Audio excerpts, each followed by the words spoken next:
اعوذ باللہ من الشیطان الرجیم بسم اللہ الرحمن الرحیم الم تر الی الذین خرجوا من دیارہم اے محبوب کیا تم نے نہیں دیکھا ان لوگوں کو جو اپنے گھروں سے نکلے وہم الوف اور وہ ہزاروں کی تعداد میں تھے حذر الموت موت کے ڈر سے نکلے فقال لهم اللہ موتوا تو انہیں اللہ نے فرمایا مر جاؤ ثم احیاہم پھر اللہ نے انہیں زندہ فرمایا۔ یہ واقعہ ہے بنی اسرائیل کا۔ حضرت ابن عباس رضی اللہ تعالیٰ عنہ فرماتے ہیں کہ یہ 4000 لوگ تھے، بعض روایت میں آتا ہے کہ 8000 تھے، بعض میں آتا ہے 9000 تھے، بعض میں آتا ہے 30000 تھے، بعض میں آتا ہے یہ 40000 افراد تھے۔ اللہ تعالیٰ نے فرمایا وہم الوف، وہ ہزاروں کی تعداد میں تھے۔ اب وہ صحیح تعداد کتنی تھی اللہ ہی بہتر جانتا ہے، لیکن تھے وہ ہزاروں کی تعداد میں۔ ہوا کیا تھا؟ ہوا یہ تھا کہ ان کے علاقے میں طاعون کی بیماری پھیلی، طاعون سے دڑا دڑ اموات ہونے لگی، تو یہ موت کے ڈر سے سارے کے سارے وہ علاقہ چھوڑ کے بھاگ گئے۔ جنگل میں جا کر انہوں نے اپنا بسیرا بنایا، جنگل میں جا کے ٹھہرے۔ اللہ تعالیٰ نے فرشتے 2 بھیجے، یا اللہ تعالیٰ نے کسی بھی ذریعے حکم فرمایا، بعض روایت میں آتا ہے کہ 2 فرشتے بھیجے، انہوں نے آ کے زوردار چیخ ماری اور وہ ہزاروں کی تعداد میں جتنے بھی تھے سارے کے سارے یکدم مر گئے، سارے مر گئے۔ اب اتنی کثیر تعداد میں ان لوگوں کو دفنانا بھی بڑا مشکل تھا، تو وہاں کے جو قریب کی آبادی کے لوگ تھے انہوں نے دیکھا کہ یہ ہزاروں کی تعداد میں جنگل میں مرے پڑے ہیں، تو انہوں نے چاروں طرف دیواریں کھینچ دی، وہ ادھر ہی پڑے رہے۔ عرصہ گزر گیا، وہیں وہ گل سڑ گئے، ہڈیاں پڑی رہ گئی۔ حضرت حزقیل علیہ السلام وہاں سے گزرے، سبحان اللہ۔ اللہ کے نبی حضرت حزقیل علیہ السلام جو موسیٰ علیہ السلام کے تیسرے خلیفہ تھے، وہاں سے گزرے۔ جب انہوں نے اتنی کثیر تعداد میں پڑی ہوئی ہڈیوں کو دیکھا تو اللہ کی بارگاہ میں دعا فرمائی کہ یا اللہ انہیں زندہ فرما دے، سبحان اللہ۔ اللہ کی بارگاہ میں دعا فرمائی یا اللہ انہیں زندہ فرما دے۔ اللہ تعالیٰ نے حضرت حزقیل علیہ السلام کی دعا کو قبول فرمایا اور حزقیل علیہ السلام سے فرمایا کہ آپ ان کو حکم دیں کہ اے ہڈیوں، اللہ تعالیٰ حکم دیتا ہے کہ تم اپنے اوپر گوشت پوش اور پٹھے وغیرہ چڑھا لو۔ حضرت حزقیل علیہ السلام نے ہڈیوں کو حکم دیا کہ اللہ حکم دیتا ہے تم اپنے اوپر گوشت چڑھاؤ، پٹھے چڑھاؤ اور اپنی کھال چڑھا لو۔ حزقیل علیہ السلام کے دیکھتے ہی دیکھتے ساری ہڈیوں پہ گوشت بھی چڑھ گیا، کھال بھی بن گئی، سبحان اللہ۔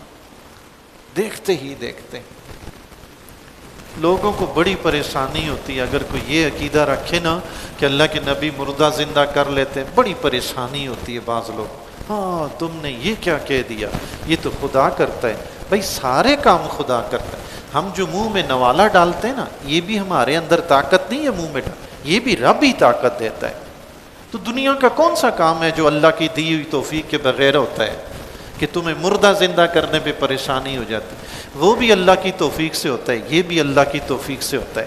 یہ مانتے ہوئے کوئی پریشانی نہیں ہے، وہ مانتے ہوئے پریشانی ہے۔ نظریے کا فرق ہے نا، عقیدے کا فرق ہے۔ عقیدہ درست ہوگا تو نہ یہاں پریشانی ہوگی نہ وہاں پریشانی ہوگی۔ حضرت حزقیل علیہ السلام دیکھ رہے ہیں ہڈیوں نے گوشت چڑھایا، کھال پہنی، پھر اللہ تعالیٰ نے حکم دیا کہ اب انہیں حکم دو کہ اے روحو اپنے اپنے جسموں میں، اللہ حکم دیتا ہے کہ اپنے اپنے جسم میں داخل ہو جاؤ۔ اب اللہ حکم کس کو دے رہا ہے؟ حزقیل علیہ السلام کو۔ ہڈیوں کو حکم کون دے رہا ہے؟ حزقیل علیہ السلام۔ رب براہ راست ہڈیوں سے نہیں فرما رہا، رب حزقیل علیہ السلام سے فرما رہا ہے کہ آپ کہیں۔ اب حزقیل علیہ السلام نے ہڈیوں سے کہا کہ اے ہڈیوں اللہ کے حکم سے، اے روحو اللہ کے حکم سے اپنے اپنے جسم میں داخل ہو جاؤ۔ حزقیل علیہ السلام دیکھ رہے تھے سارے مردہ جسم ایک دم زندہ ہو کے کھڑے ہو گئے، سبحان اللہ اللہ۔ اللہ کے نبی تھے نا جی، سبحان اللہ۔ اس سے ہمیں یہ پتہ چلا کہ اللہ کے نبی اگر دعا فرمائے مردہ زندہ کرنے کی تو رب زندہ فرما دیتا ہے۔ اچھا مردہ زندہ کرنے سے یہ عقیدہ رکھنا کہ یہ مردہ زندہ کر لیتا ہے، تو مردہ زندہ کرنے سے کوئی خدا نہیں بن جاتا. ہاں خدا کا پیارا ضرور ہوتا ہے، خدا کا پیارا بن جاتا ہے، خدا نہیں بنتا. تو کسی کے مردہ زندہ کرنے کے بارے میں عقیدہ رکھنا، جب وہ خدا بنتا ہی نہیں تو شرک کیسے ہوا؟ شرک تو تب ہوگا نا کہ جب اسے کوئی خدا مانے. خدا تو کوئی مانتا ہی نہیں. صرف حزقیل علیہ السلام نے نہیں، دیکھیں ہزاروں کی تعداد میں مردہ زندہ ہو کے کھڑے ہو گئے. خود قرآن کہتا ہے اور تفاسیر میں ذکر آیا کہ وہ حزقیل علیہ السلام تھے جنہوں نے دعا فرمائی. احادیث میں تفاسیر میں ذکر ہے. اللہ سبحان اللہ. حضرت عیسیٰ علیہ السلام کا خود ذکر ہے کہ اللہ کے حکم سے وہ بھی مردہ زندہ کرتے تھے. تو اللہ والوں کے بارے میں یہ بڑی طاقت کا عقیدہ رکھنا کہ یہ کام کر لیتے ہیں، تو یہ قطعاً خلاف اسلام عقیدہ نہیں ہے، بلکہ عین اسلام عقیدہ ہے، بالکل اسلام کے مطابق. تو حضرت حزقیل علیہ السلام کی دعا سے یہ سارے کے سارے زندہ ہو گئے. جب زندہ ہوئے تو بے ساختہ ان کی زبان سے نکلا سبحانک لا الہ الا انت، اے اللہ تو پاک ہے، تیرے سوا کوئی معبود نہیں ہے. یہ بھاگے کیوں تھے؟ موت کے ڈر سے. اللہ نے انہیں موت ہی دے دی. موت تو رب دیتا ہے، طاعون کی بیماری سے تھوڑی موت آتی. اس سے بھاگے ہو تم کہ تمہیں اس کی وجہ سے اس بیماری کی وجہ سے موت آ جائے. نہیں، موت تو رب دیتا ہے، اور رب سے کوئی بھاگنا چاہے تو کہاں جائے گا بھاگ کے؟ رب فرماتا بھی ہے کہ اے جن و انس کے گروہ، اگر تم زمین و آسمان کے کناروں سے نکلنا چاہو تو نکل جاؤ، مگر جہاں بھی جاؤ گے اپنے رب کو پاؤ گے. کہاں جاؤ گے رب سے بھاگ کے؟ اس سے ہمیں یہ پتہ چلا کہ موت کے ڈر سے بھاگنا نہیں چاہیے. کوئی بیماری وغیرہ یا اس طرح کی چیز ہو، موت سے ڈر سے بھاگ کر جان انسان نہیں بچا سکتا. جو موت مقدر ہو گئی ہے وہ ضرور پہنچ کر رہے گی. اللہ کی رضا پہ بندے کو راضی رہنا چاہیے.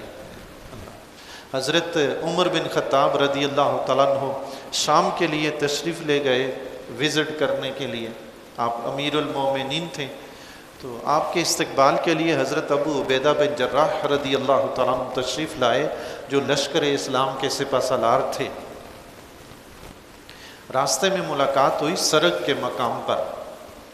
تو انہوں نے حضرت عمر رضی اللہ تعالیٰ سے فرمایا کہ شام میں وبا پھیلی ہوئی ہے، تو آپ وہاں پہ نہ جائیں.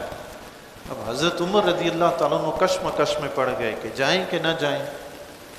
دیگر صحابہ بھی تھے، سوچو بچار ہو رہا ہے، کچھ کہہ رہے ہیں کہ چلے جائیں، کچھ کہہ رہے ہیں نہ جائیں. اتنے میں حضرت عبد الرحمن بن عوف رضی اللہ تعالیٰ عنہ تشریف لائے. تو انہوں نے جب اختلاف دیکھا کہ جانا یا نہیں جانا اختلاف ہے، تو آپ نے فرمایا میں نے حضور علیہ الصلوۃ والسلام سے ایک حدیث سنی ہے. حضور علیہ الصلوۃ والسلام نے فرمایا جس علاقے میں تم موجود ہو وہاں کوئی وبا آ جائے تو اس علاقے سے بھاگو نہیں، اس علاقے سے بھاگو نہیں، اور اگر تم وہاں موجود نہیں تو پھر اس علاقے میں جاؤ نہیں. سبحان اللہ. وہاں موجود نہیں تو جاؤ نہیں، اور موجود ہو بھاگو نہیں. اپنا عقیدہ درست رکھو. سبحان اللہ. علماء کرام نے فرمایا کہ یہ حضور علیہ الصلوۃ والسلام نے اس لیے فرمایا کہ وہاں سے بھاگو نہیں. اب وبال پھیل گئی ہے، لوگ دڑا دڑ مریں گے، ان کو دفنائے گا کون؟ لوگ بیمار ہوں گے، ان کو تیمارداری کی ضرورت ہوگی، تیمارداری کرے گا کون؟ اندر کے لوگ باہر گئے، اب باہر کے لوگ آئیں گے، انہوں نے واپس پھر باہر جانا ہے. وبا پھیلی ہوئی ہے تو وہ باہر جائیں گے، وبا لے کر جائیں گے. دیکھیں 1450 سال پہلے حضور علیہ الصلوۃ والسلام، جب سائنس کا کوئی نام و نشان نہیں تھا، حضور علیہ الصلوۃ والسلام طریقہ بتا گئے. ابھی 1450 سال کے بعد کرونا وبا پھیلی تو سائنسدانوں نے، ڈاکٹروں نے حضور کا یہی نسخہ استعمال کیا کہ جس علاقے میں کرونا ہے اس میں لوگ جائیں نہیں، اور جہاں ہے وہ کے باہر نہ جائیں. سبحان اللہ. اور 1450 سال پہلے حضور علیہ الصلوۃ والسلام فرما گئے کہ ایسا کریں. جب حضرت عبد الرحمن بن عوف رضی اللہ تعالیٰ عنہ نے حدیث مبارکہ سنائی تو حضرت عمر بن خطاب رضی اللہ تعالیٰ نے فرمایا بس ٹھیک ہے. جب حضور نے فرما دیا تو جانا نہیں ہے، وہیں سے واپس تشریف لے گئے. سبحان اللہ. ان اللہ لذو فضل علی الناس بے شک اللہ تعالیٰ لوگوں پہ فضل فرماتا ہے، وَلَٰكِنَّ أَكْثَرَ النَّاسِ لَا يَشْكُرُونَ، لیکن بہت سے لوگ اللہ کا شکر ادا نہیں کرتے۔ یہ اللہ نے کس کے بعد فرمایا؟ طاعون کی بیماری سے وہ لوگ بھاگے، اللہ نے انہیں موت دے دی، پھر زندہ کیا۔ رب نے فرمایا کہ اللہ لوگوں پہ فضل فرماتا ہے، رب کی طرف سے بیماری بھی آئے تو وہ بھی فضل ہے۔ پنجابی میں کہتے ہیں نا، بزرگ ہمارے فرما گئے، جے سونا میرے دکھ تے راضی تے میں سکھ نو چلے پاواں۔ فرمایا اگر میرا محبوب میرے دکھ پہ راضی ہے نا، پھر مجھے سکھ کی ضرورت نہیں، مجھے دکھ ہی اچھے لگتے ہیں۔ سبحان، بیماری بھیجی جو رب نے ہے جی، وہ بھی اس کا فضل سمجھے۔ سبحان اللہ۔ پھر فرماتا ہے رب کائنات، وَقَاتِلُوا فِي سَبِيلِ اللَّهِ، اور اللہ کے راستے میں جہاد کرو، قتال کرو، وَاعْلَمُوا أَنَّ اللَّهَ سَمِيعٌ عَلِيمٌ، اور جان لو کہ بے شک اللہ تعالیٰ سننے والا اور علم والا ہے۔ سبحان اللہ۔ رب نے بتا دیا کہ جو لوگ موت سے بھاگے تھے نا، اللہ نے انہیں موت دے دی، نہیں بچ سکے موت سے۔ شیخ اکبر محی الدین ابن عربی رحمۃ اللہ تعالیٰ علیہ نے فرمایا، وہ موت جو اللہ تعالیٰ کسی کو بطور سزا دیتا ہے، اس موت کے بعد رب زندہ فرماتا ہے، اور وہ موت جو عمر پوری ہونے کے بعد دی جاتی ہے، اس کے بعد رب زندہ نہیں فرماتا۔ سبحان اللہ۔ دیکھیں نا، یہ بات بھی کس نے بتائی؟ ایک عالم نے۔ ہمارا تو اس طرف ذہن بھی نہیں جاتا۔ محی الدین ابن عربی رحمۃ اللہ علیہ فرماتے ہیں، یہ موت ان کو بطور سزا تھی، اس لیے اللہ نے پھر زندہ فرمایا۔ عرصہ تک وہ زندہ رہے، پھر اپنی اپنی عمریں پوری کر کے پھر مرے۔ اللہ اللہ۔ اللہ والے ہیں جی، علماء جو ہوتے ہیں وہ ہر بات کو بڑی باریک بینی سے دیکھتے ہیں۔ اللہ نے ان کو یہ ملکہ عطا کیا ہوتا ہے، وہ دیکھتے ہیں۔ تو رب نے فرمایا اللہ کے راستے میں قتال کرو، موت سے مت ڈرو کہ تم جہاد کرو گے، جنگ لڑو گے تو کہیں مار نہ جاؤ۔ ارے بھائی، موت تو وہاں بھی آ سکتی ہے، جو جنگل میں بھاگ کے جنگل میں چلے گئے ان کو بھی موت آ گئی۔ علامہ ابن کثیر رحمۃ اللہ تعالیٰ علیہ نے اس آیت کے تحت حضرت خالد بن ولید رحمۃ اللہ علیہ کا فرمان ذکر فرمایا ہے۔ سینکڑوں جنگیں لڑی ہیں خالد بن ولید رضی اللہ تعالیٰ۔ اچھا، وہ ایسے اللہ کے شیر تھے، حضور علیہ الصلوۃ والسلام نے انہیں لقب بھی عطا فرمایا تھا، سیف اللہ، اللہ کی تلوار۔ تو جب اللہ کی تلوار چلے گی تو پھر کون روکے گا؟ ہیں جی، سبحان اللہ۔ وہ ان کو شہادت کا اتنا شوق تھا شہادت کا، کفار کے پورے لشکر میں اکیلے گھس جاتے تھے۔ سبحان اللہ، اکیلے گھس جاتے تھے۔ مگر پھر بھی ہوا کیا؟ خالد بن ولید رضی اللہ تعالیٰ کی جب موت آئی تو ان کے بستر پر آئی۔ بستر پہ جب موت آئی تو خالد بن ولید رضی اللہ تعالیٰ نے فرمایا، کہاں ہیں وہ لوگ جو موت سے ڈرتے ہیں اور جنگ سے جی چرانے والے نامرد بزدل کہاں ہیں؟ وہ دیکھیں کہ میرے جسم کا کوئی حصہ ایسا نہیں ہے جہاں پہ تیر یا تلوار کا زخم نہ لگا ہو، لیکن خالد آج جنگ کے میدان میں نہیں، بستر پہ مر رہا ہے۔ اللہ اللہ۔ موت سے کیوں بھاگتے ہو؟ اللہ کے نام پہ جنگ لڑو، اللہ کے دین کی سربلندی کے لیے جنگ لڑو، ڈرتے کیوں؟ مسلمان آج دن بدن بزدل ہوتا جا رہا ہے۔ اللہ انہیں توفیق دے۔ یاد رکھیے، ایمان جتنا مضبوط ہوگا مسلمان اتنا دلیر ہوگا، ایمان جتنا کمزور ہوگا مسلمان اتنا بزدل ہوگا۔ اور یاد رکھیے، ایمان اسی وقت پختہ اور مضبوط ہوتا ہے جب بندہ دنیا کی محبت نکال کے اللہ اور اس کے رسول کی محبت بساتا ہے۔ لیکن جہاں دنیا کی محبت آتی ہے وہاں سے ایمان آہستہ آہستہ کمزور ہوتے ہوتے، حتیٰ کہ بس اوقات ایسا بھی وقت آتا ہے کہ ایمان پکا ہی چلا جاتا ہے۔ اللہ تعالیٰ دنیا کی ایسی محبت سے بچائے۔ اللہ تعالیٰ ارشاد فرماتا ہے اس آیت کے بعد، رب نے فرمایا، من ذا الذی یقرض اللہ قرضا حسنا، کون ہے جو اللہ تعالیٰ کو قرض حسنا عطا فرمائے؟ فیضاعفہ لہ اضعافا کثیرا، تو اللہ تعالیٰ اس کے لیے کئی گنا بڑھا دے گا۔ سبحان اللہ۔ اللہ اللہ۔ دیکھیں جی، آیت میں رب نے یہ 10 گنا والا بھی مقرر نہیں فرمایا، 50 گنا، 100 گنا، 70 گنا، 700 گنا نہیں، رب نے فرمایا اضعافا کثیرا فیضاعف لہ، اللہ اس کو اللہ اس کو دگنا عطا فرمائے گا. کتنا؟ اضعافاً کثیرہ، کئی گنا دگنا. سبحان اللہ. یہ قرض حسنہ ہوتا کیا ہے؟ علامہ ابن کثیر رحمۃ اللہ علیہ فرماتے ہیں اللہ کے راستے میں جو مال خرچ کیا جاتا ہے، اپنے بیوی بچوں پہ جو مال خرچ کیا جاتا ہے، یہ قرض حسنہ ہے. سبحان اللہ. ہم تو بیوی بچوں پہ خرچ کرتے ہوئے پتہ نہیں کیا سمجھتے ہیں کہ پیسہ ضائع ہو گیا. ضائع نہیں ہوا، وہ تو فرماتے ہیں یہ اللہ کو قرض حسنہ دیا ہے. سبحان اللہ. بس شرط یہ ہے کہ رزق حلال ہو. بیوی بچوں کو بھی کھلائیں تو وہ بھی اللہ کی بارگاہ میں قرض حسنہ ہے. سبحان اللہ. ویسے سوچنے کی بات ہے جی، بندے کو پیدا بھی خدا نے کیا، بندے کو جو مال دیا وہ بھی خدا نے دیا، بندے کا مالک بھی خدا، اس کے مالک کا مال بھی، اس کے مال کا مالک بھی خدا. پھر بھی فرماتا ہے کرم دیکھیے اس کا، پھر بھی کہتا ہے اللہ کو قرض حسنہ دو. سبحان اللہ. مولا دیا بھی تو نے ہے، ہم بھی تیرے بندے، ہمارا مال بھی تیرا، پھر بھی تو فرماتا ہے کہ اللہ کو قرض حسنہ دو. سبحان اللہ. یہ اس کا کتنا بڑا کرم اور کتنا بڑا فضل ہے جی. اور پھر بزرگان دین نے فرمایا کہ رب نے اس کو قرض حسنہ کیوں فرمایا؟ اس میں بڑا خوبصورت اشارہ ہے. فرمایا اس میں اشارہ یہ ہے کہ بندہ جب کسی کو قرض دیتا ہے نا، اس کو امید ہوتی ہے کہ یہ قرض میرا واپس آئے گا، اس کو یقین ہوتا ہے کہ میں نے قرض دیا ہے واپس آئے گا. تو رب نے اللہ کے راستے میں جو مال خرچ کیا جاتا ہے اس کو اسی لیے قرض حسنہ فرمایا کہ میرے بندے یقین رکھنا یہ تیرا قرض ہے، تجھے واپس دوں گا، بلکہ سنگل نہیں، جتنا تو نے دیا اس سے کئی گنا زیادہ ملا کے ساتھ دوں گا. سبحان اللہ. واپس دوں گا تمہیں، یقین رکھنا، پریشان نہ ہونا ہے. حضرت ابو الدرداء انصاری رضی اللہ تعالیٰ عنہ حضور علیہ الصلوۃ والسلام کے پاس تشریف فرما تھے. جب یہ آیت سنی تو حضور علیہ الصلوۃ والسلام کی بارگاہ میں عرض کرنے لگے یا رسول اللہ کیا اللہ تعالیٰ ہم سے قرض مانگتا ہے؟ حضور علیہ الصلوۃ والسلام نے فرمایا ہاں، اللہ تعالیٰ قرض طلب کرتا ہے. حضرت ابو الدرداء انصاری رضی اللہ تعالیٰ عنہ حضور علیہ الصلوۃ والسلام سے عرض کرنے لگے یا رسول اللہ اپنا ہاتھ بڑھائیے.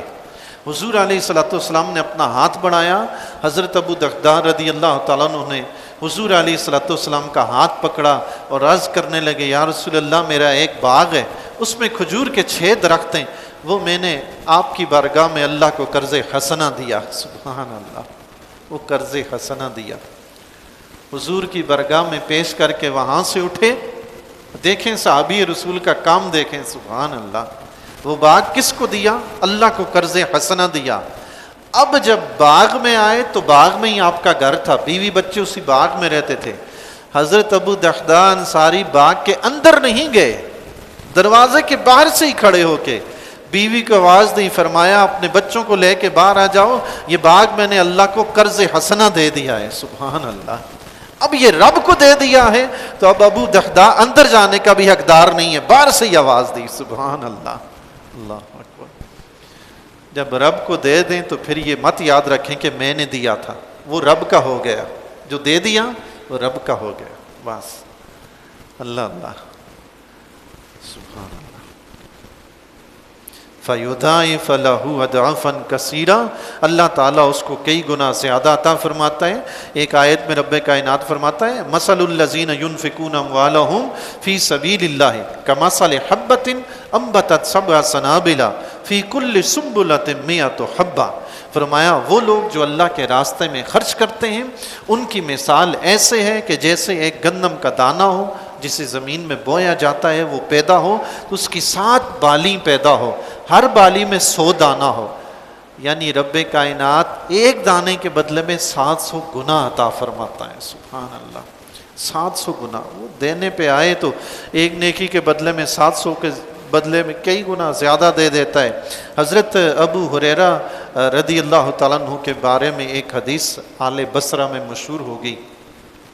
حضرت ابو عثمان نہدی رحمۃ اللہ تعالیٰ علیہ جو تابعین میں سے ہیں، حضرت ابو ہریرہ رضی اللہ تعالیٰ عنہ کے شاگردوں میں سے ہیں اور بڑا عرصہ انہوں نے حضرت ابو ہریرہ رضی اللہ تعالیٰ عنہ کے ساتھ گزارا ہے.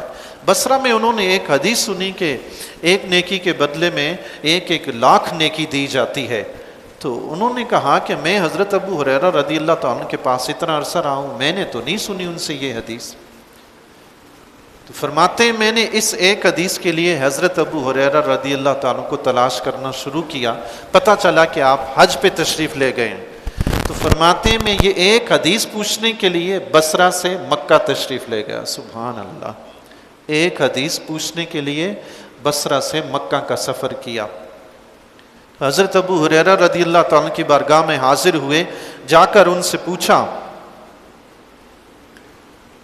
کہ حضور میں نے سنا ہے کہ لوگ آپ کے بارے میں ایک حدیث بیان کرتے ہیں کہ آپ نے حدیث بیان کی ہے کہ ایک نیکی کے بدلے میں اللہ 1,00,000 نیکی عطا فرماتا ہے، ایک نیکی کے بدلے میں۔ تو حضرت ابو ہریرہ رضی اللہ تعالیٰ نے فرمایا ہاں تمہیں اس پہ کوئی تعجب ہے؟ اس میں تعجب والی کون سی بات ہے؟ میں نے حضور علیہ الصلوۃ والسلام کو سنا ہے، آقا علیہ الصلوۃ والسلام نے فرمایا کہ اللہ تعالیٰ ایک نیکی کے بدلے میں 2,00,000 نیکیاں عطا فرماتا ہے۔ سبحان اللہ۔ پھر حضرت ابو ہریرہ رضی اللہ تعالیٰ نے یہی آیا مبارکہ پڑھی۔ سبحان اللہ، اللہ، مسند امام احمد کی حدیث۔ سبحان اللہ۔ سنن ترمذی کی حدیث ہے کہ جو شخص بازار میں جائے اور وہاں جا کر یہ پڑھے لا الہ الا اللہ وحدہ لا شریک لہ لہ الملک ولہ الحمد وہو علی کل شیء قدیر، جو شخص بازار میں یہ کلمہ ایک دفعہ پڑھے اللہ تعالیٰ اسے 1,00,000 نیکیاں عطا فرماتا ہے اور اس کے 1,00,000 گناہ معاف فرماتا ہے۔ سبحان اللہ۔ پیر نصیر الدین نصیر رحمۃ اللہ علیہ فرماتے ہیں دینے پہ جب کریم کا دل آتا ہے تو دامن میں گدا کے مستقل آتا ہے۔ دینے پہ جب کریم کا دل آتا ہے تو دامن میں گدا کے مستقل آتا ہے، پھر آتا ہی رہتا ہے جو مجھ پہ اس کا کرم تو جلتا ہے کیوں، کیا اس کا بھی تیرے نام پہ بل آتا ہے؟ رب کا مجھ پہ فضل ہے، مجھے اس نے نوازا ہے، دیا ہے، فرمایا تمہیں کیا تکلیف ہو رہی ہے، کیا اس کا بھی تیرے نام پہ بل آتا ہے؟ سبحان اللہ۔ پیر صاحب تھوڑے جلالی سے تھے، وہ بڑی جلالی باتیں کرتے تھے، ماشاءاللہ۔ اللہ تعالیٰ ان کی مغفرت فرمائے، ان کے درجات کو بلند فرمائے۔ پھر رب نے فرمایا واللہ یقبض ویبسط والیہ ترجعون، اور اللہ تعالیٰ رزق کو تنگ کرتا ہے اور کشادہ کرتا ہے اور اسی کی طرف تم سب نے لوٹ کر جانا ہے۔ تو اس سے پتہ یہ چلا کہ رزق کی کمی یا زیادتی اللہ کے ہاتھ میں ہے۔ ہم اگر اللہ کے راستے میں خرچ کریں تو ہمیں دل تنگ نہیں کرنا چاہیے کہ مال کم ہو جائے گا، نہیں، یہ کم یا زیادہ کرنا رب کا کام ہے۔ اگر تم اللہ کے راستے میں نہ دو تو وہ پھر بھی کم کر دے تو وہ کر سکتا ہے، اور تم اللہ کے راستے میں دو اس کا تو وعدہ ہے کہ وہ کئی گنا زیادہ دے گا۔ سبحان اللہ۔ اللہ تعالیٰ سے دعا ہے جی جو کچھ پڑھا سنا اگر کوئی غلطی ہوئی اپنے حبیب علیہ الصلوۃ والسلام کے طفیل معاف فرمائے، اور جو کچھ کام کی باتیں سنی اللہ تعالیٰ عمل کرنے کی توفیق عطا فرمائے۔